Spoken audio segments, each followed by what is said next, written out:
Yes.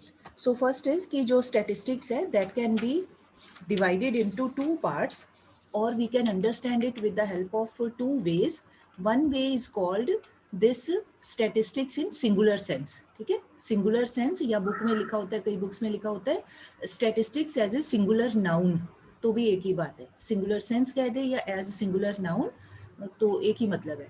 And secondly in plural sense या as a plural noun.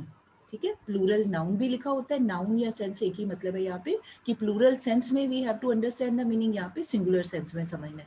So I am going to start with the easier one. ये थोड़ा सा comparatively बड़ा interesting भी है and you will enjoy also. तो singular sense वाला part आप निकालो अपनी बुक में.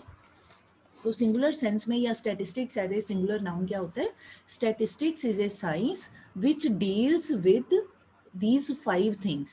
Okay, statistics is a science which deals with collection of data, classification of data, presentation of data, analysis of data and interpretation of data. ठीक है, ये 5 चीजें होती हैं, 5 स्टेप्स होते हैं. इन्हीं को आगे देखना आप जरा, बुक में एक टेबल सा वो डायग्राम सा बनाया हुआ है कलरफुल सा. I can show you, you can see in your book this way. तो ये बनाया हुआ है, ठीक है. तो इसका उसके ऊपर लिखा हुआ है stages. Stage 1 collection, stage 2 classification, stage 3 presentation, stage 4 analysis, stage 5 interpretation. ठीक है, वो हमें समझाने के लिए बनाया, otherwise you don't have any need to draw that. Simply वो हमें इंटरेस्टिंग लगे इस करके वो बना दिया. ठीक है, तो अब जो स्टैटिस्टिक्स है इसका मीनिंग क्या है? इसका मीनिंग ये है, बाकी हम डिटेल में बाद में करेंगे. फॉर द टाइम बिंग जो brief meaning which we need to understand, तो उसका मतलब ये है कि जो स्टैटिस्टिक्स होती है उसमें सबसे पहले first of all we have to collect the data.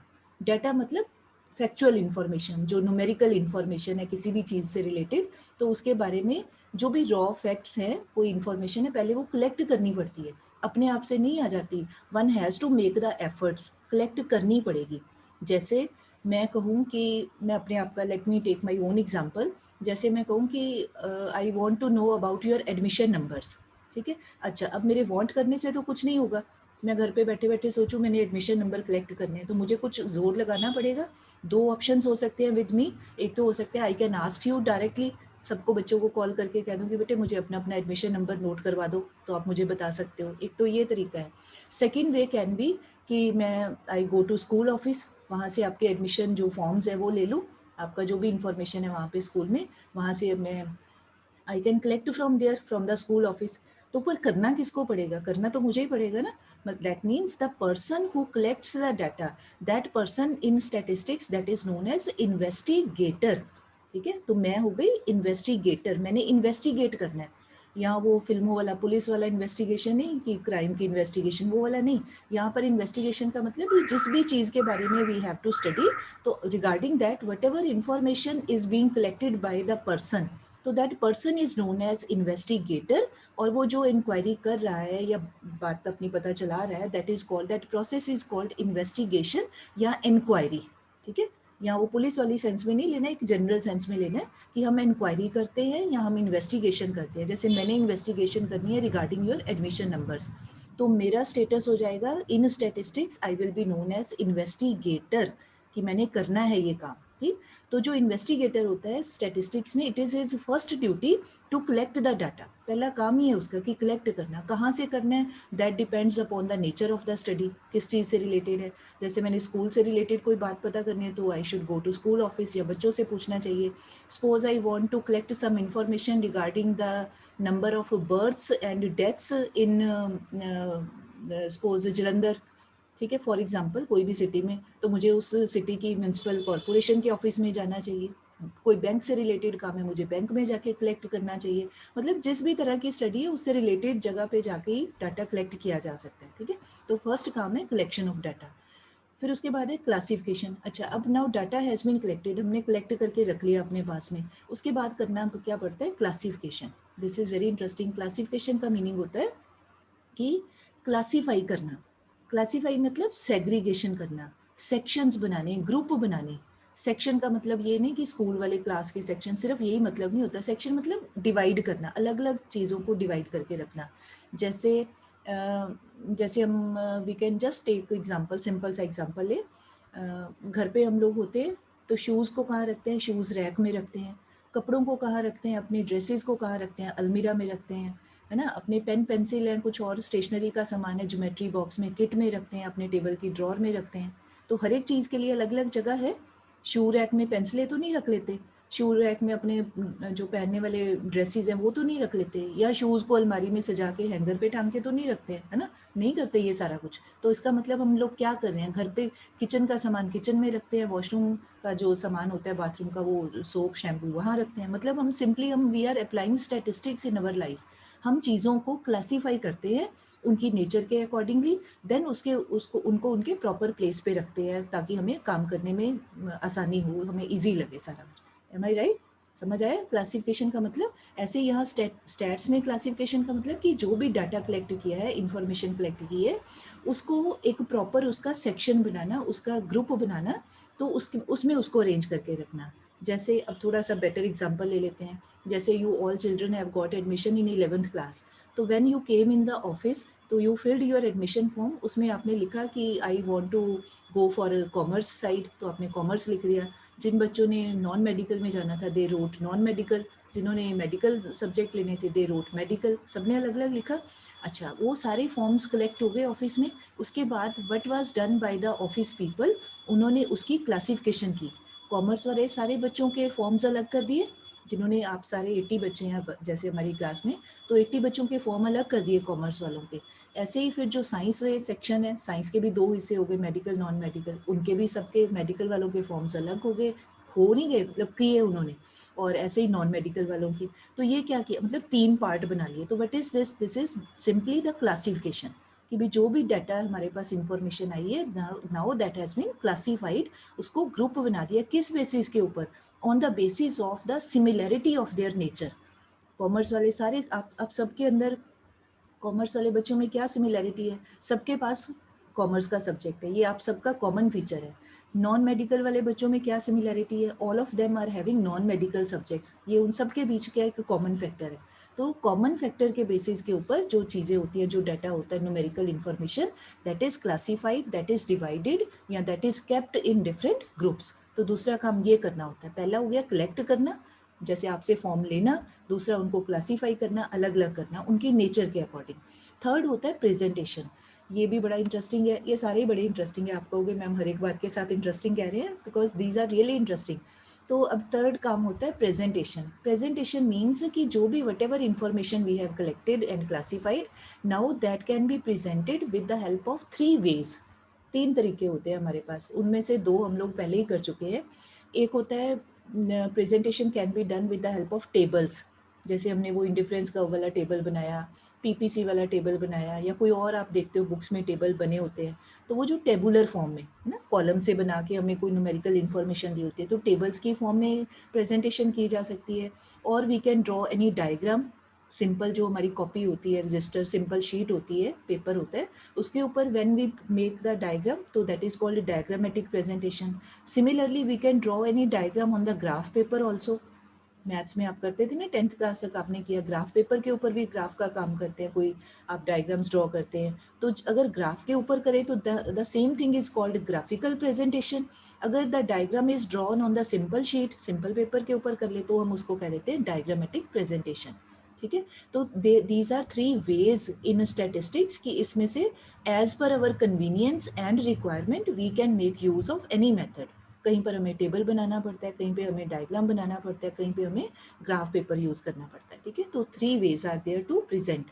Next है एनालिसिस ऑफ डाटा। अब एनालिसिस का मतलब होता है, नंबर 4 पे ये आता है, ये हो गया 1 2 3, ये नंबर 4। एनालिसिस मीन्स, एनालिसिस का मीनिंग होता है एनालाइज करना। तो अब किसको एनालाइज करना? जो भी डाटा हमारे पास कलेक्ट हुआ है, जो जिसको हमने कलेक्ट करके अपने पास रखा, जो भी बात के बारे में हम स्टडी करना चाहते हैं, नाउ कलेक्शन करने के बाद अब हमने उसको बड़ा माइन्यूटली उसको ऑब्जर्व करना है। ऑब्जर्व करने के लिए यहाँ पर होते हैं आगे स्टैटिस्टिकल मेथड्स होते हैं। जैसे आपने थोड़े बहुत, आपको पता भी है, आपने किए हुए हैं 8th 9th क्लास में। आई hope you all have heard about arithmetic mean. किया, अरिथमेटिक मीन किया ना। उसके बाद आपने शायद पढ़ा होगा मीडियन, 10th क्लास में आई थिंक किया होगा, मीडियन या मोड, अगर नहीं भी किया, डिटेल में नहीं किया होगा तो थोड़ा थोड़ा बेसिक्स आपने किया होगा, ठीक है। तो those are the ways to analyse the data, मतलब उसमें हम न्यूमेरिकल सॉल्व करते हैं, सम को सॉल्व करते हैं, फॉर्मूला लगाते हैं, फिर वैल्यू निकालते हैं। तो those are the processes of analysis of data. अच्छा, अब जो आपने whatever you have done till 10th class, they are just the beginning. Stats में इसके आगे भी और बहुत सारे मेथड्स होते हैं। तो अभी हमारे जैसे 11th क्लास में we will do this mean, median, mode, और आगे करेंगे मेजर्स ऑफ डिस्पर्शन, और आगे करेंगे इंडेक्स नंबर्स। ये सारे हमारे चैप्टर्स हैं, we will do in this session. फिर हम करेंगे कोरिलेशन, ये हम इस ईयर में करेंगे। उसके बाद फिर जब आप जाओगे अपने कॉलेज क्लासेस में, फिर और फर्दर आगे आगे डिफ़िकल्टी लेवल बढ़ता जाता है। There are many these formulas, methods with the help of which we have to analyse the data, ठीक है। तो अभी 11th क्लास है, तो अभी बेसिक वाले हमने करने हैं, थोड़े शुरुआत वाले करने हैं, बाकी डिटेल आप हायर क्लासेस में होंगे। लास्टली होता है इंटरप्रिटेशन, कि भाई जो हमने ये with the help of this mean, median, मतलब कोई भी फॉर्मूला लगा के आंसर निकाल लेते हैं, तो उसके बाद है कि how to interpret that result, कि कोई चीज़ आ गई आपके पास में, आपने कोई वैल्यू निकाल ली with the help of any formula जो भी था। अब है कि उसको फिर उसको एक्सप्लेन कैसे करना है। इंटरप्रेट करने का मतलब होता है यहाँ स्टैट्स में कि उसको एक्सप्लेन कैसे करना है।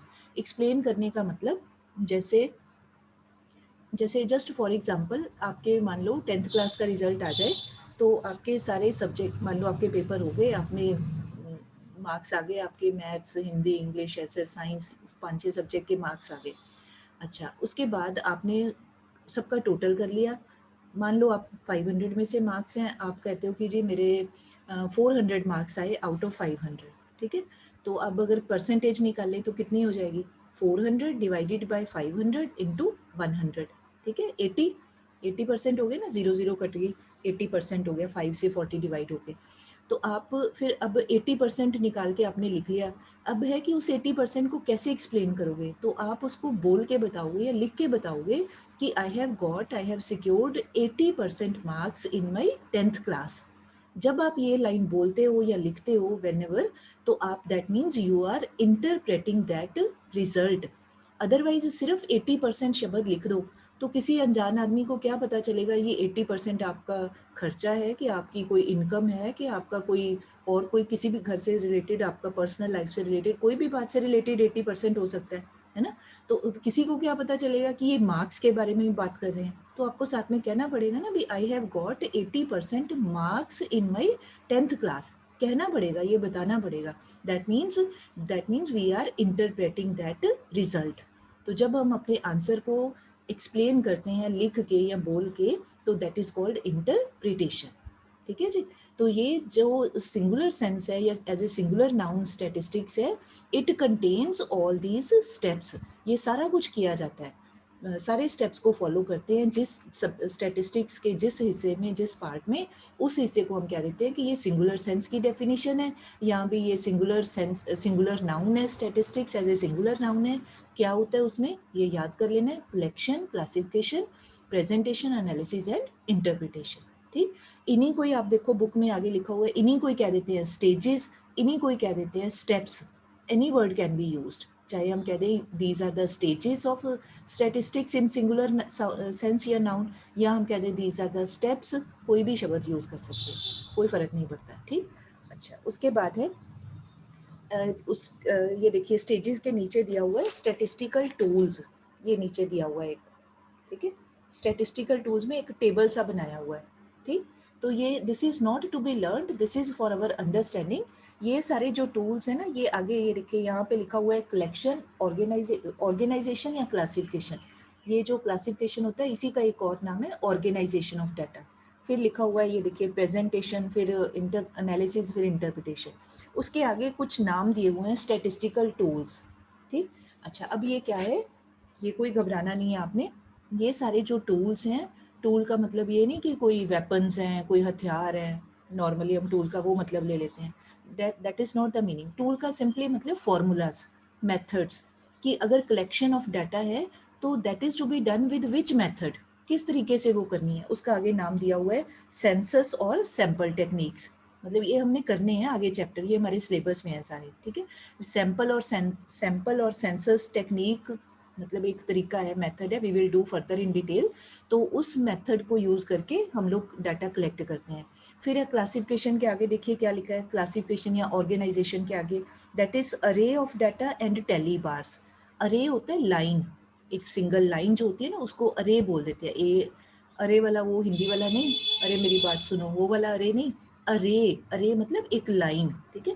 तो लाइन की फॉर्म में लेके आना, लाइन मतलब सीक्वेंस में लेके आना डाटा को, सीरियल नंबर में लेके आना। उसके बाद टेली बार्स, अगर आपको याद हो तो ये आई थिंक 8th या 9th क्लास में या शायद 7th में ही स्टार्ट कर देते हैं। काउंटिंग जब करते हैं तो टेली बार लगाते हैं ना, 1 2 3 4 5 पे क्रॉस कर देते हैं।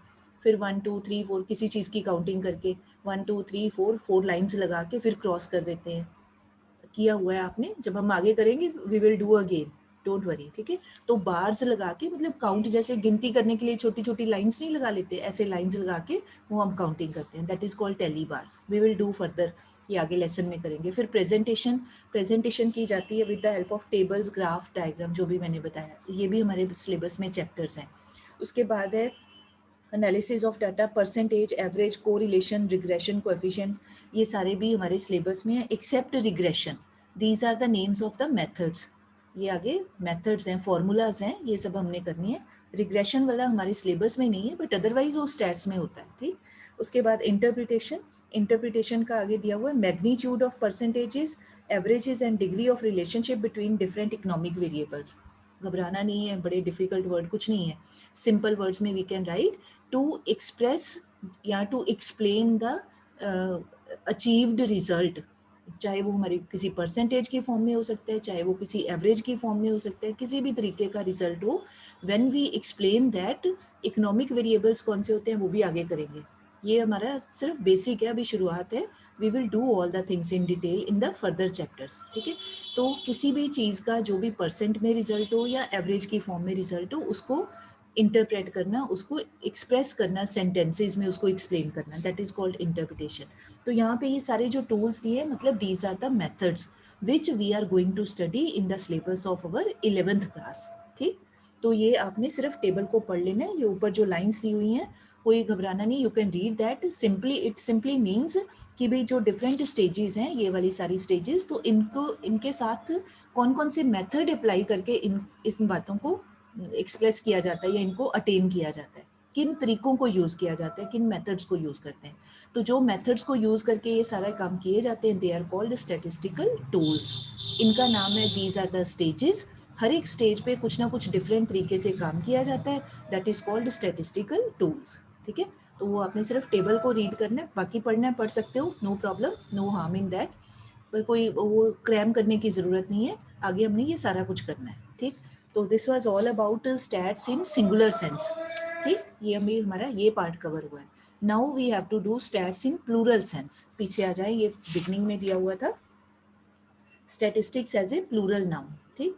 अब यहाँ पे प्लूरल सेंस में क्या मीनिंग होता है स्टैट का? प्लूरल सेंस में मीनिंग होता है, again statistics means information in terms of numbers और न्यूमेरिकल डाटा, ठीक है, इन टर्म्स ऑफ नंबर्स और numerical data.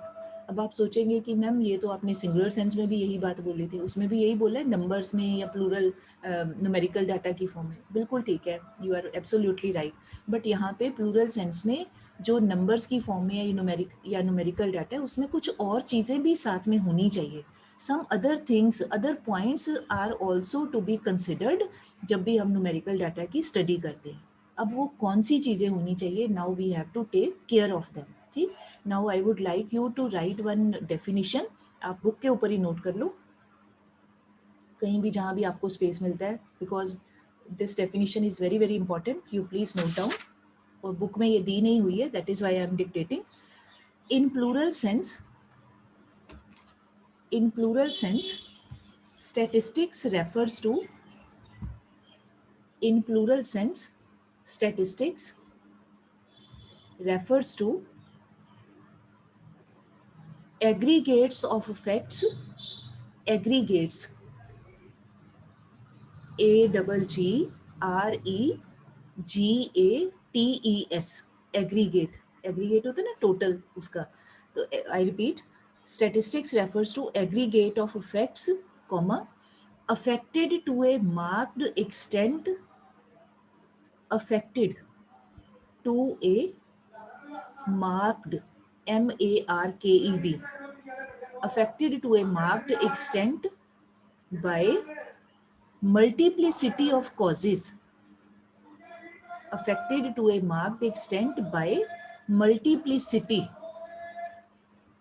multiplicity, multiplicity of causes, again comma, numerically expressed, comma लगा के numerically expressed,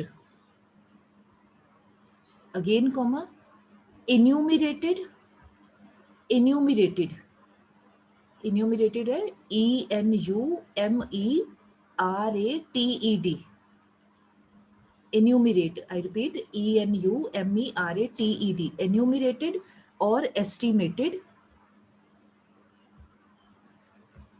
or estimated according to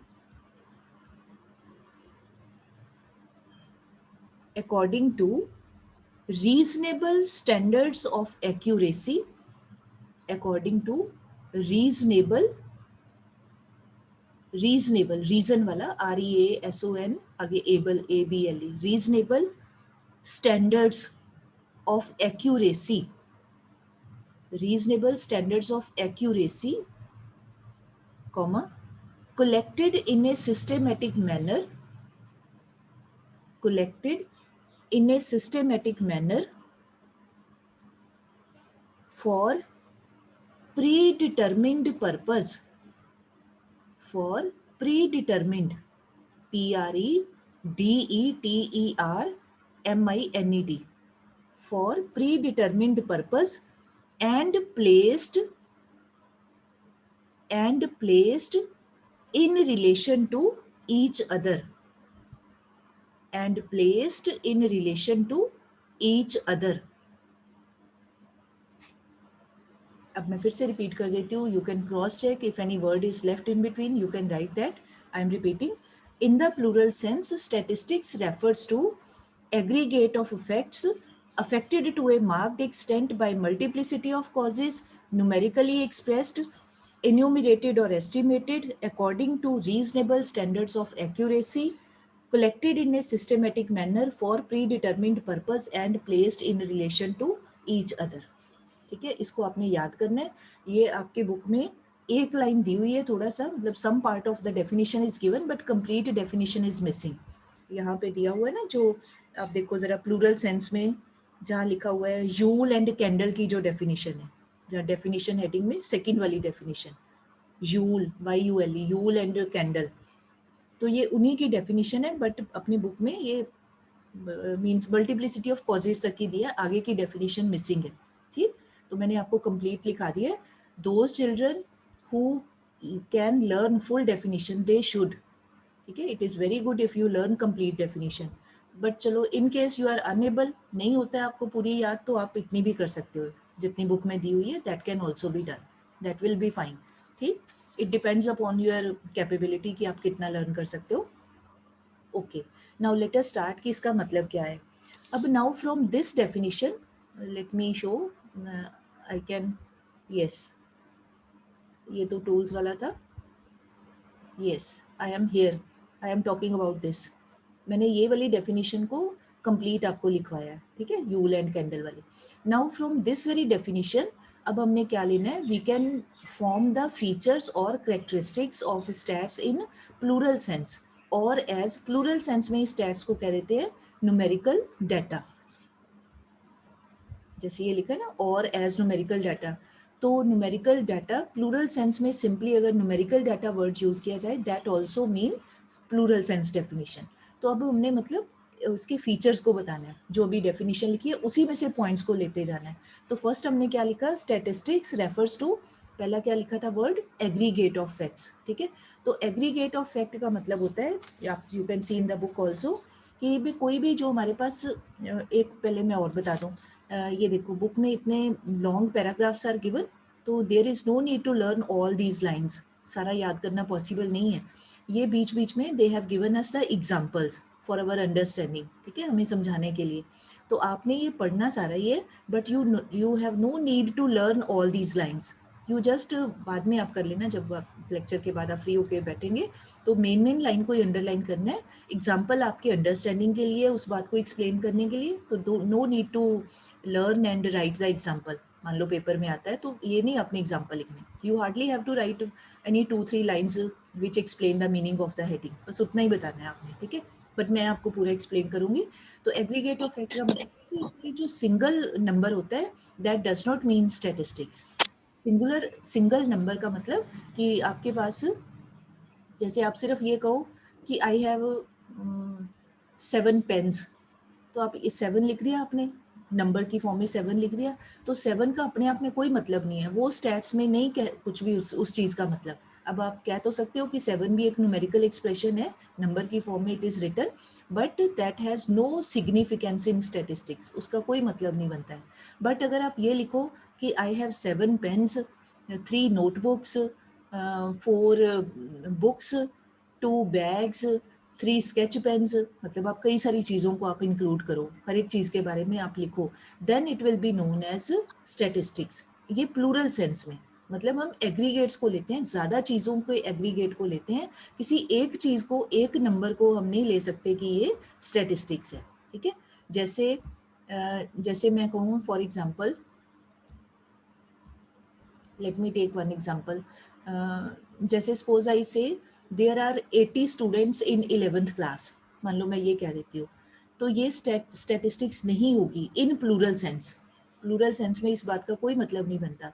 but अगर मैं ये कहूँ कि I have 80 students in 11th class, out of विच, मान लो वैसे बोल रही हूँ एग्जाम्पल के तौर पे, मान लो उसमें से out of which 40 have maths option, we can say 20 have physical education option, बाकी जो बच गए, जितने भी बचे हैं 20 या 30 जो भी बचा है, they have computer science option. अब मैंने 3-4 बातों को इकट्ठा करके बोला है, नंबर के साथ में बोला है, then it will be called statistics in plural sense. मतलब हमें एग्रीगेट को लेना है, ज़्यादा चीज़ों को लेना है, सिंगल किसी भी नंबर को हम स्टैट्स का नाम नहीं दे सकते हैं, ठीक। ये सारे का एक एग्जाम्पल दिया, वो आपने खुद से रीड कर लेना है। तो single number cannot be known as statistics, we have to study various facts, ज़्यादा चीज़ों को लेके आना है, तब हम उस बात को कह सकते हैं कि ये एग्रीगेट ऑफ फैक्ट्स है, तो फिर हम उसको कह सकते हैं कि हाँ जी भी ये स्टैटिस्टिक्स है प्लूरल सेंस में, ठीक।